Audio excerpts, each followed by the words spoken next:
Repensant el turisme, noves formes per generar valor al territori. Aquest és el títol del diàleg sobre turisme sostenible que han encetat les jornades a les Terres de l'Ebre del Laboratori d'Innovació i Intel·ligència Turística organitzades pel Centre Tecnològic Eurecat i el Patronat de Turisme de la Diputació de Tarragona, que han tingut lloc a l'Hotel Flamingo de l'Ampolla aquest dijous. La finalitat de la trobada és trobar noves fórmules per avançar cap a nous models turístics.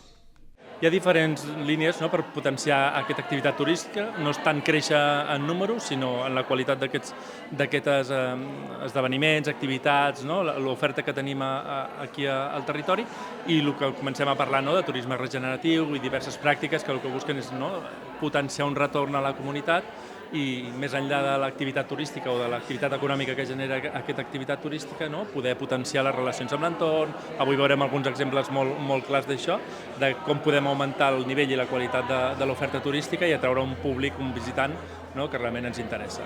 En el primer diàleg entre experts s'ha posat sobre la taula el model de turisme arrelat al territori. De manera que estem parlant d'ocupació inclusiva i de proximitat, evidentment també de qualitat, estem parlant de promoure el comerç local, de fer una compra més inclusiva, més responsable, més de proximitat, donant suport a totes les empreses, a tots els comerços, a tota la cultura local, doncs tot això és més arrelament al territori.